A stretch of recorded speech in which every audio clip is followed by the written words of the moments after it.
Гледате Дневникот на Сител. Во студиото со вас Славица Арсова. Добро вечер и добре дојдовте. На почеток на Дневникот гледаме кои настани го одбележаа денот. Апелација донела одлука Асмир Јаховски да добие времена патна исправа. Викендов тој прошета по Босфор, а утринава се врати и пријави во кривичниот суд. Демократскиот сојуз и ЛДП поднесува предлог закони за една изборна единица. Власта ќе даде поддршка ако гласа и диаспората.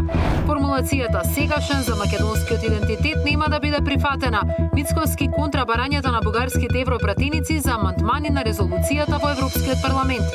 Владата подготвува царинска реформа. Од 1 јули ќе се намалат увозните давачки за 67 категории на суровини и repроматеријали. Ќе се разгледуваат примери од странство. Македонија почнува акција за борба со пушењето, особено строго околу училишта и градинки.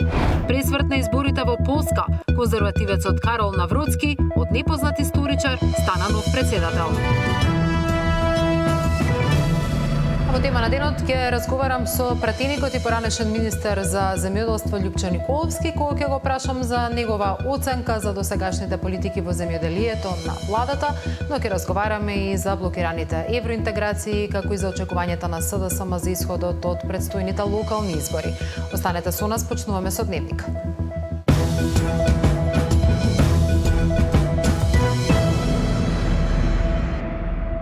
Асмир Јаховски осомничен за набавките на мазут во ТЕЦ Неготино со времен пасош заминал па се вратил од патување на Босфор. Како осомничениот за милионски злоупотреби добил зелено светло да патува помалку од 1 месец по излегувањето од притвор со гаранција.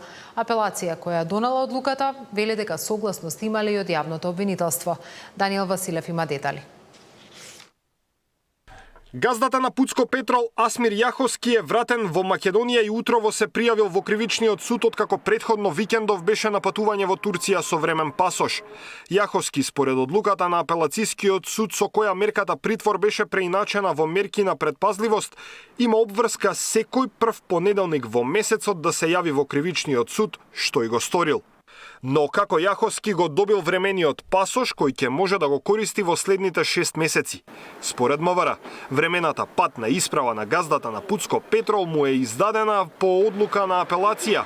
Второстепениот суд одлуката ја донел во петокот, а веќе во саботата тој заминал за Турција.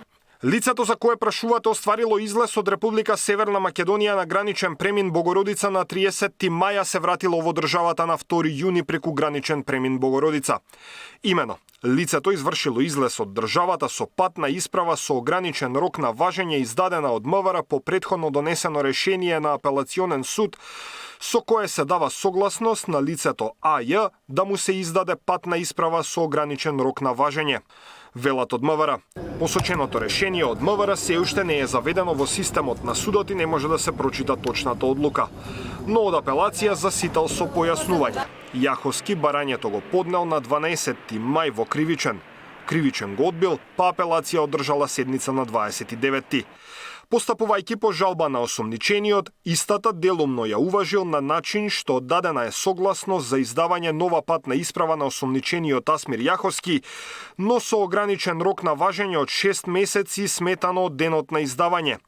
При одлучувањето земене предвид предлогот на основното јавно обвинителство за гонење организиран криминал и корупција да се дозволи издавање на времена патна исправа, како и мислењето на вишото јавно обвинителство да се уважи жалбата на осомничениот и издаде времена патна исправа. Велат од апелација, појаснувајќи дека мерките на предпазливост кои беа донесени претходно се уште се во сила. Дека обвинителството дало согласност потврдуваат и оттаму. Од обвинителството за организиран криминал велат дека дале зелено светло за времен пасош поради гаранцијата од 60 милиони денари недвижен имот и депонирањето 72 милиони денари на сметка на судот, но и поради тоа што мерките на предпазливост за Јаховски се уште се во сила. На патувањето на Јаховски во Турција реагираше и владеачката ВМРО ДПМН. Тие вина гледаат во, како што велат, судиите избрани од ДУИ и СДСМ и се децидни дека реформи во судството мора да има. Од информации во јавноста дознаваме дека судиите му одобриле на Јаховски и му го вратиле времено пасошот за тој да може да шета и ужива по Босфор со нашите пари кои тој и неговите блиски ги украдоа од буџетот на државата. Правдата изгледа ќе мора да почека додека тој слави матурски на Босфор. Затоа судиите мора да одговараат, велат од ВМРО-ДПМН. Јаховски е осомничен во рамки на истрагата со која се опфатени собствениците на компанијата РКМ, Радко Капушевски и Јерџан Сулковски, како и поранешниот директор на ЕСАМ Васко Ковачевски кој е во бегство. Основното јавно обвинителство за гонење на организиран криминал и корупција истражува можни злоупотреби во набавките за мазут за ТЕЦ Неготино вредни над 160 милиони евра во време на енергетската криза. На Босфор во Турција, според објавата на социјалната мрежа Facebook, Јаховски отишол да прослави завршено образование на свој роднина во Турција. Даниел Василев, Сител телевизија. Демократскиот сојуз и ЛДП поднесоа предлог закони за една изборна единица. Власта ќе даде поддршка ако гласа и диаспората. Формулацијата сегашен за македонскиот идентитет нема да биде прифатена. Мицковски контра барањето на бугарските европратеници за амандмани на резолуцијата во Европскиот парламент.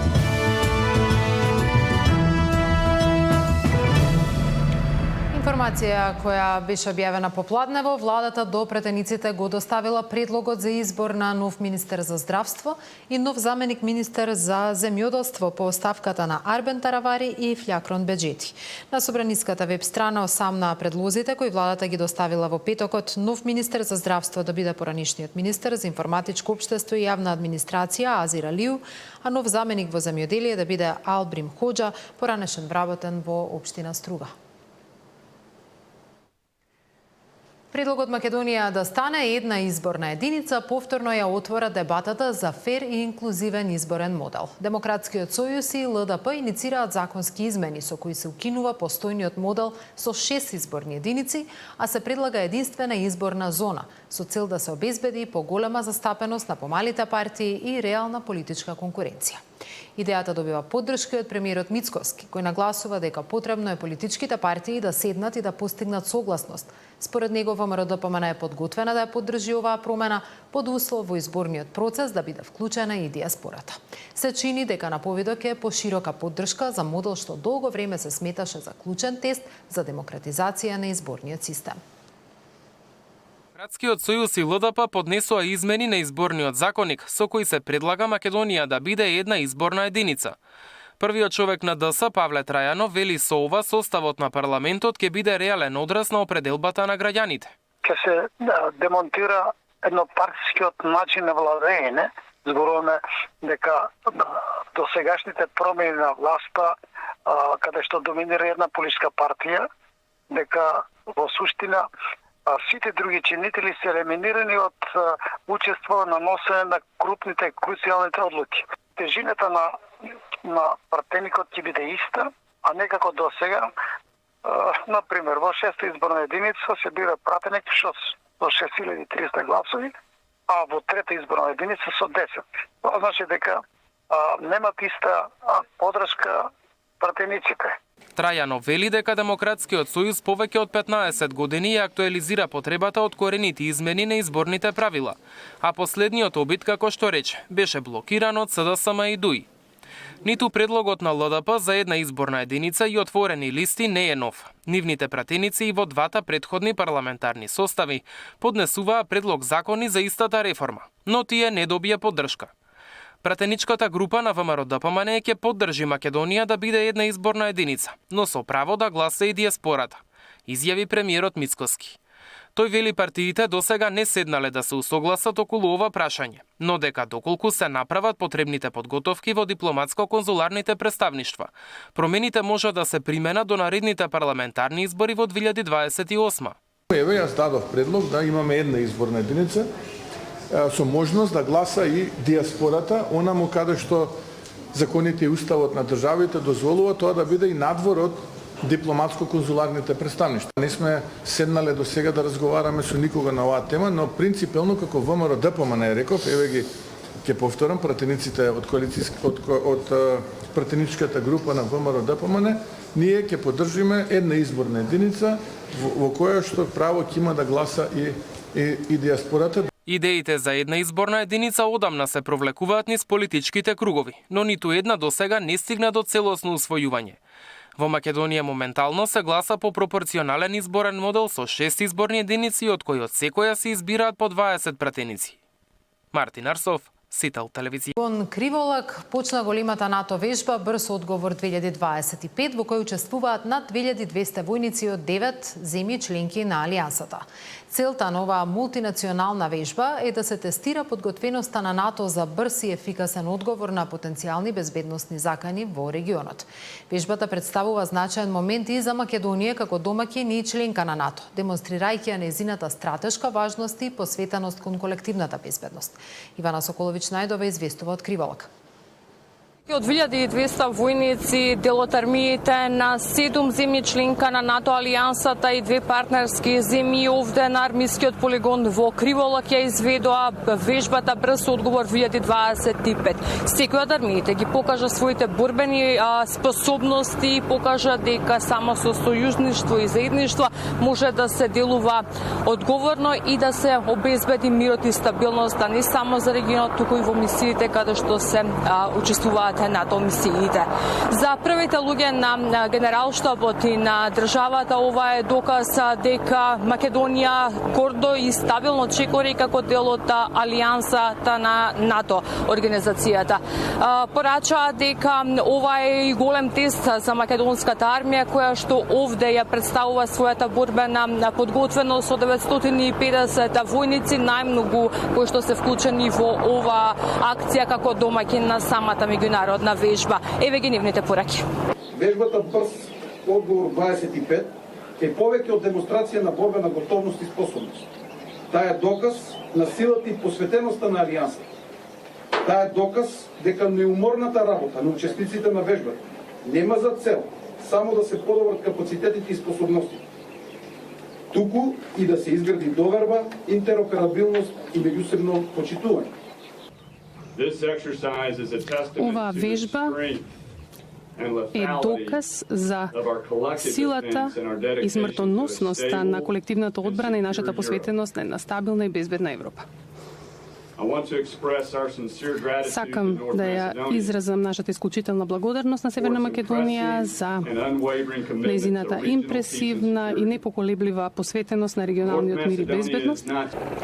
За председателката Гордана Сјановска-Давко како врховен командант на вооружените сили на армијата, ова е доказ дека Македонија, иако мала по бројност армија, сепак е модерна и способна да одговори на сите бројни предизвици. Вели како домаќин на 9 армии, Македонија уште еднаш покажа дека достојно чекори по оние патеки на предизвиците кои што ги носиме со членството во НАТО. Вели дека ова е испишување на уште една историја од книгата на македонската армија. Мирот нема алтернатива. Тој е избор на храбрите, завет на посветените и обврска на секој што ја носи униформата со чест.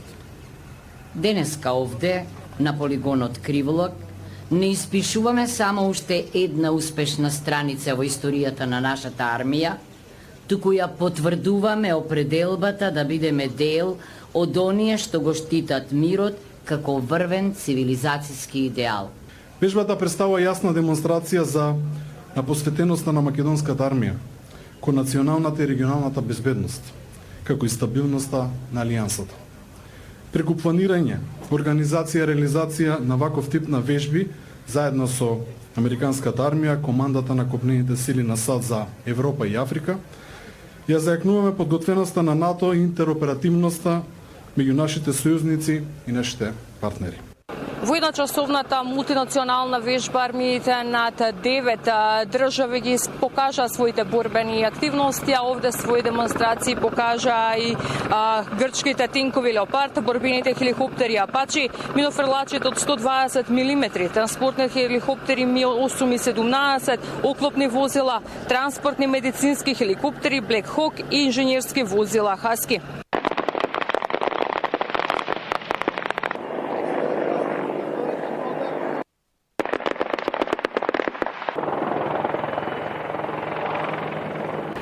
Оваа мултинационална вежба е дел од серијалот вежби Defender, кои што се одвиваат на годишно ниво, а се под покровителство на армијата на САД за Европа и Африка. Од Криволак, Ивана Соколович Најдова и снимадлот Горан Гочевски.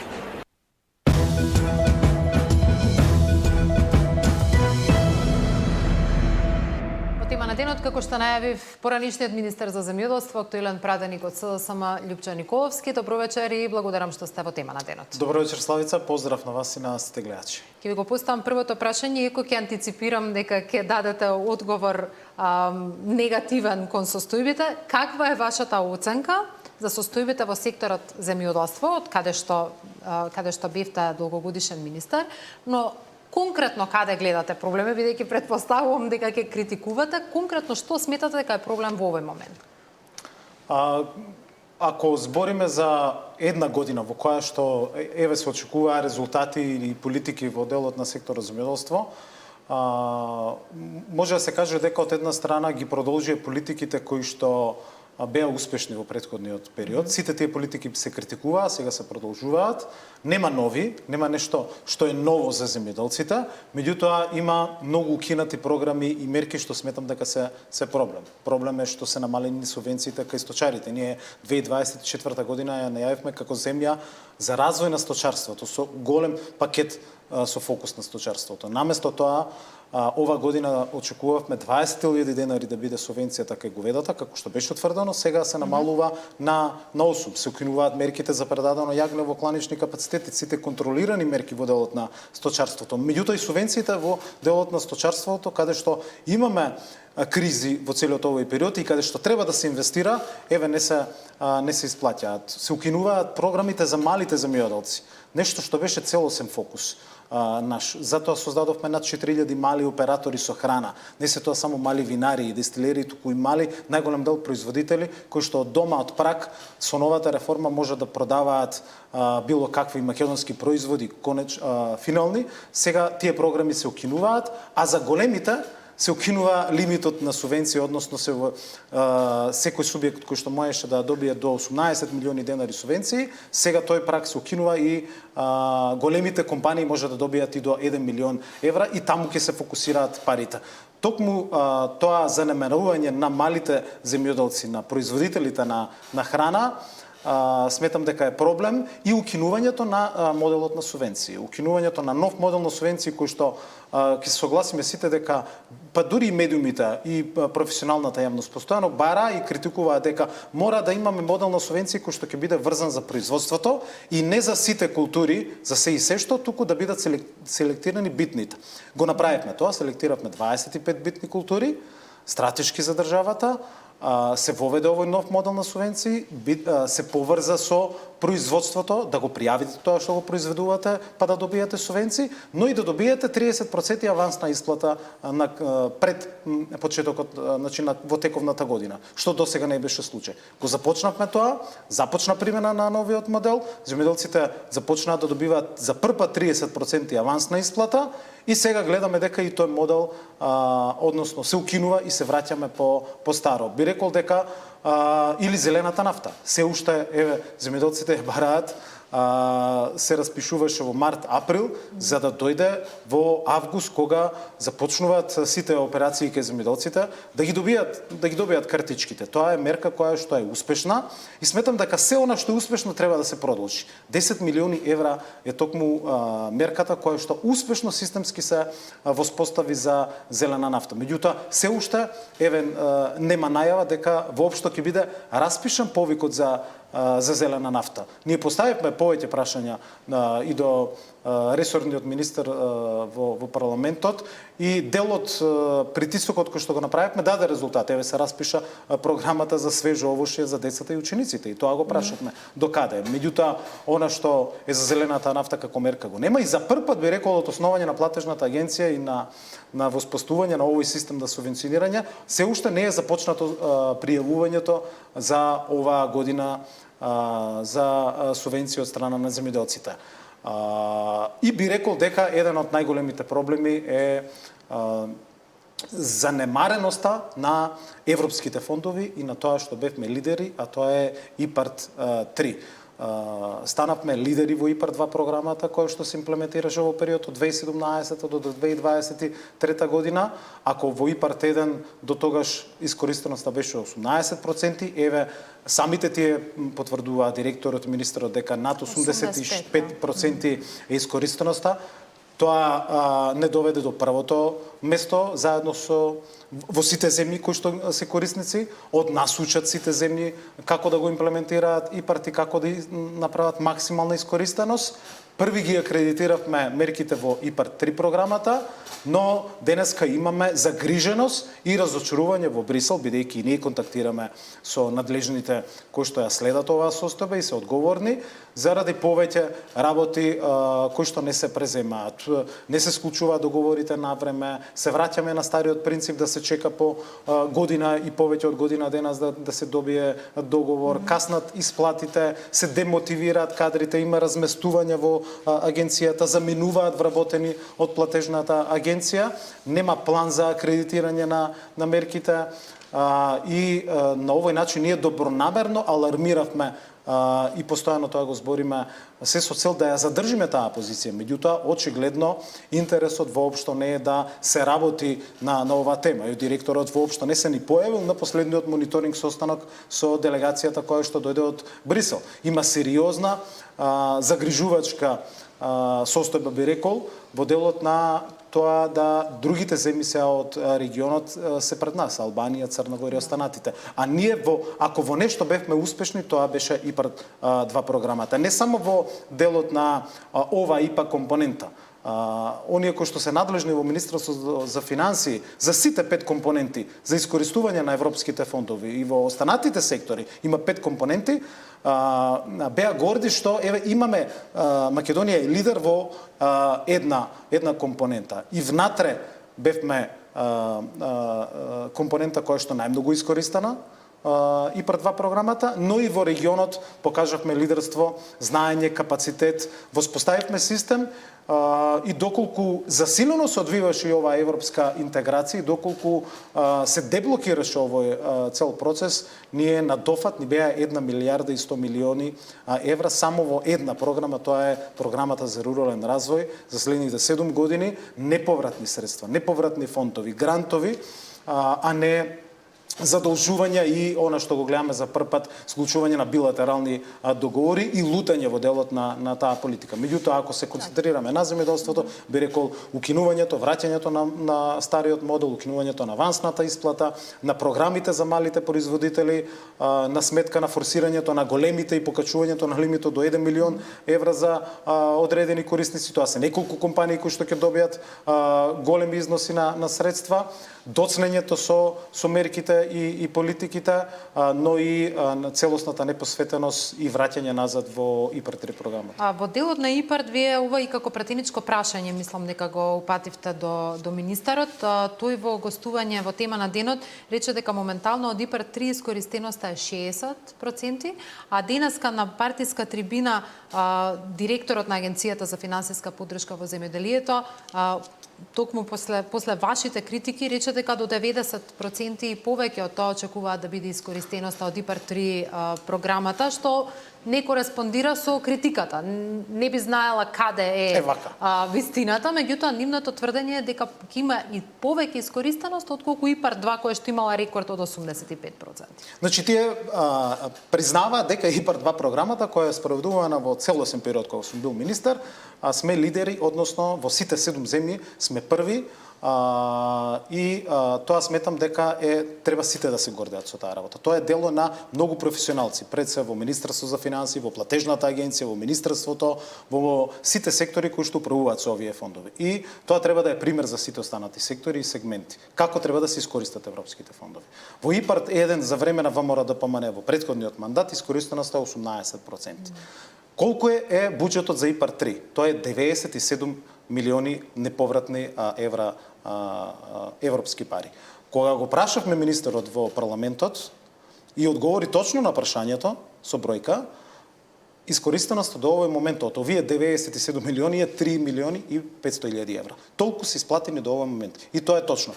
После неколку дена кај вас во емисија, дали од незнаење, дали од обид да лажно да се замајува јавноста, се кажа дека точно 60% е искористеноста. 3 милиони и 500 се досега подпишани и исплатени договори од 97 милиони. Тоа е околу 3%. И тоа е точното. Околу 3% е до моментот искористеноста, а веќе еве 2 години се поминати. Една година имаме минимален број на договори кои што се склучени. Имаме долго време на чекање на овие договори. Имаме одлив на сериозен кадар кој што ги работи овие постапки. Имаме целосна непосветеност на менаџментот целокупен токму на ИПАРД 3 програмата, но фактите се тие. Од 97 милиони, 3 милиони се искористени и тоа министерот го потврди во парламентот, а тука зборува дека се искористени 60%, што е далеку од вистината. Колку ќе бидат на крај? Тоа ќе видиме до 2030 година или тогаш кога ќе заврши програмата. Сега завршува ИПАРД 2 програмата и сега се сумираат бројките за ИПАРД 2 и затоа во целиот регион се зборува и затоа директорите, министрите од целиот регион бараат се уште совети и поддршка од нас и од луѓето кои што менаџира со овие процеси за да научат како понатаму и како да ја зголемат. Србија враќа 100 милиони евра, Црна Гора има исто околу 20% искористеност, Албанија минатата година доби забрана за користење на ИПАРД 2 програмата, меѓутоа Црна Гора и Албанија сериозно ги отвараат, односно имаат политичка поддршка во овој момент што ја немаме ние и за нив веќе се зборува и за конкретни години, односно датуми кога тие влегуваат во Европската унија. Нешто што можевме да бидеме и ние, 29 или 30 година. И тоа значи отварање на големите средства, односно на големите фондови и програми токму за овие две земји. Токму затоа ние требаше да го фатиме тој курс и овие средства се единствените кои што може да го модернизираат и развојат земјоделството. Ќе ве прашам за Европската унија, сакав уште една статистика. Еве 5% раст на извозот, овоше, зеленчук 14%, тутун 35%. Статистиката покажува дека се зголемува извозот на земјоделски производи од Македонија. Дали ова не е доказ дека добро оди во земјоделието и дека сепак политиките кои што во изминатите 10-12 месеци се спроведуваат даваат соодветни резултати? И ова е статистика, ова е државна статистика. Меѓутоа, ако ја погледнеме добро статистиката, еве да го видите трендот, за кој што еве и многу добро нотиравте, дека имаме раз во делот на извозот постојан. И растот од 5% кој што го споредува министерот и оваа влада, првиот квартал со претходниот е поразителен. Ако го споредиме со претходните, 2021 година извозот бил 627 милиони, 2022 713, 2023 771 милион евра. Значи, растот во текот на целата година на извозот растел со просек од некои 15%. Во една година од 2021 до 2022 растал рапидно, значи 86 милиони евра имаме поголем извоз во една година.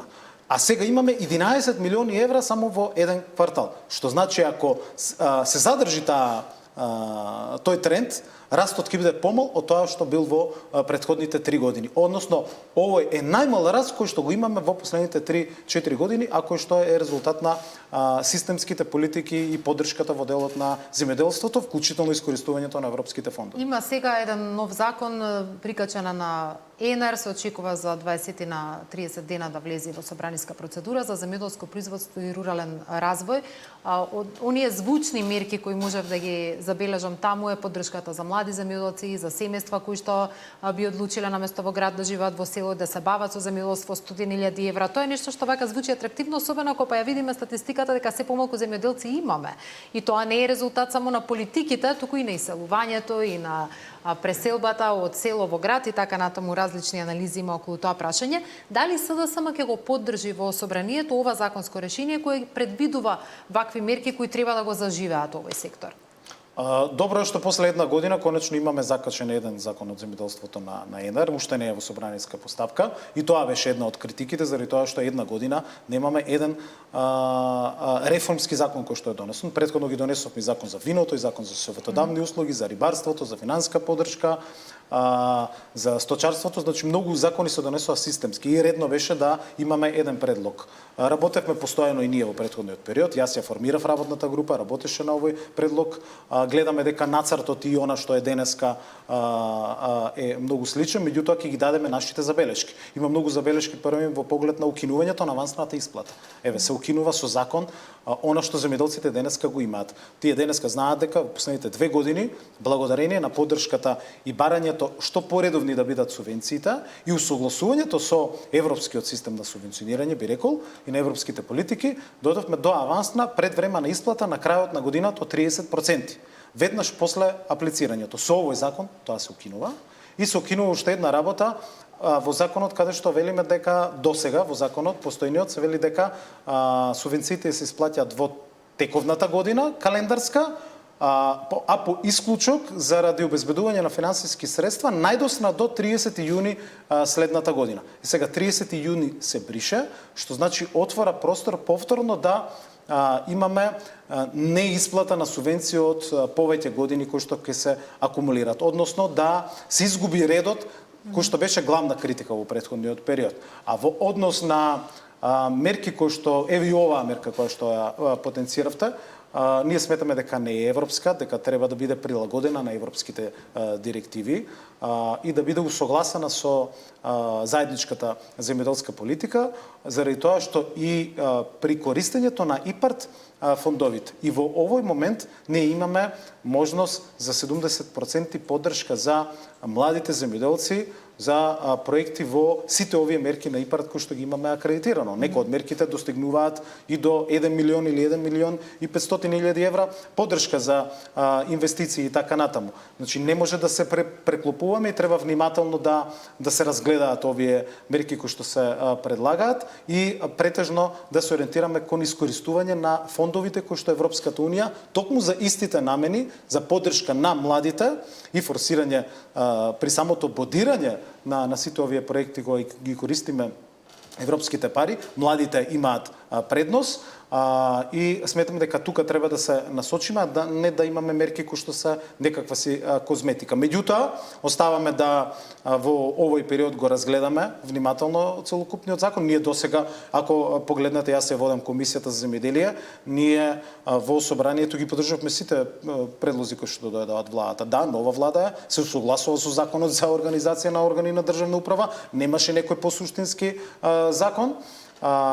И таму каде што во 90% ги дадовме поддршка, еве сега кога збориме за законот за ловство и дивеч, не даваме поддршка заради тоа што со овие измени се прави простор повторно да сите оние кои што имаат раскинати договори заради неисполнување на договорите за концесија на ловиштата, што представува сериозен бизнис во државата, повторно да имаат право да конкурират. Односно тоа е ловната мафија, би се рекло. Таму каде што се сака да се протне некаква можност за манипулации и рушење на системот, таму остро ќе се спротивставаме како овој закон, а се она што е добро и конструктивно секако дека ќе биде поддржано. Господин Николовски, повеќе пати низ ова интервју зборувате за Европската унија и што таа би ни донела, зошто овој пат е блокиран или владата не го избрала.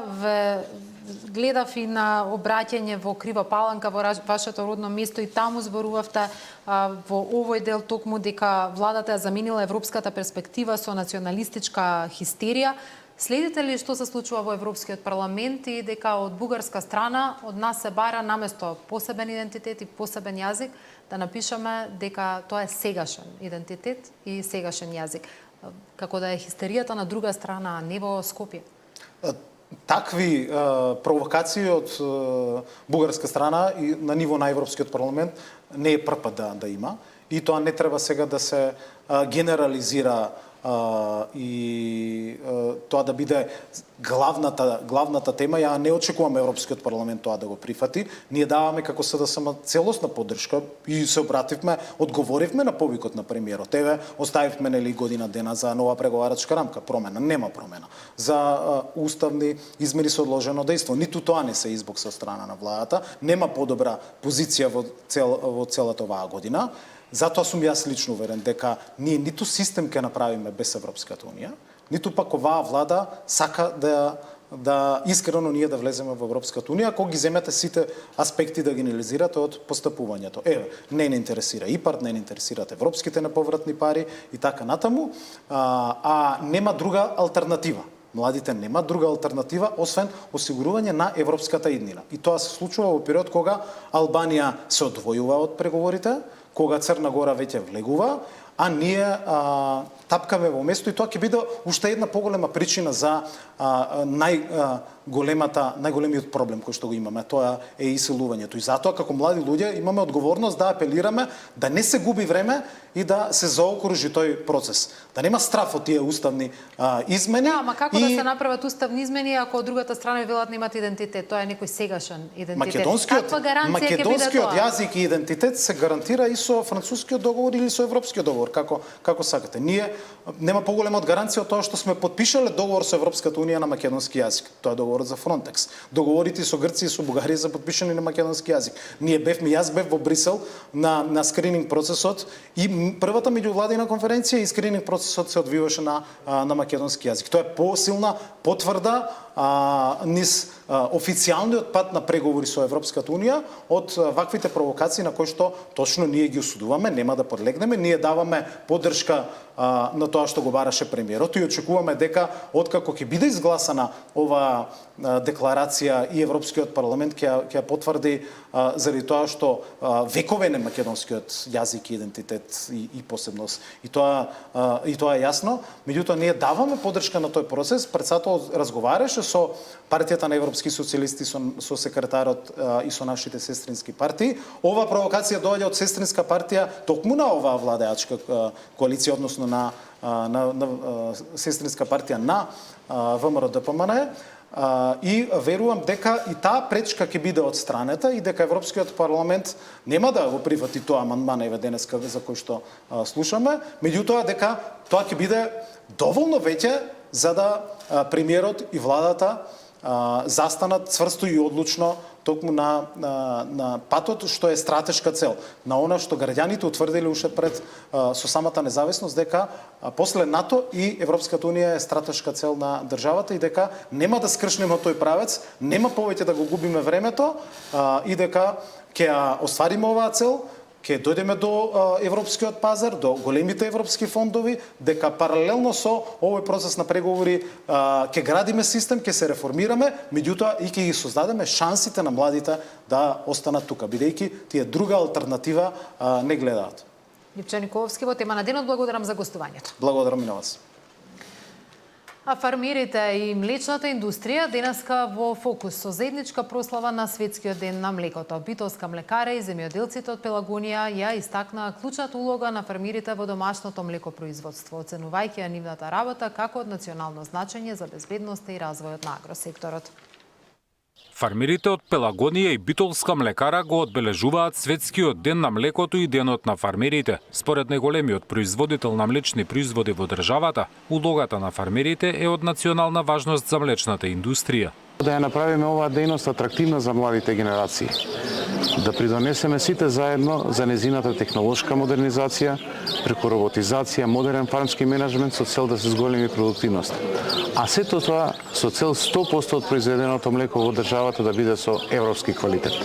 Битолска млекара во моментов соработува со над 400 фармери во државата. Сите континуирано добиваат поддршка за едукација, модернизација и унапредување на квалитетот на сточниот фонд. Фармерите соработници на Битолска млекара покажуваат високо ниво на одговорност како во одржување на добросостојбата на животните, така и во имплементација на сите препораки од нашите тимови.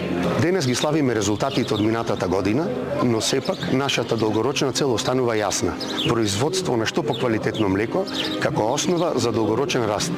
Според локалните власти, Бимилк е најзначајната компанија за развој на аграрот, но поттикнува и развој на руралните средини. Преку овој силен партнерски однос, не само што се обезбедува пласман на квалитетното домашно млеко, туку се поттикнува и развојот на руралните средини, се зајакнуваат малите семејни стопанства и целокупниот аграрен екосистем. По повод Светскиот ден на млекото беа доделени и признанија за најуспешните фармери.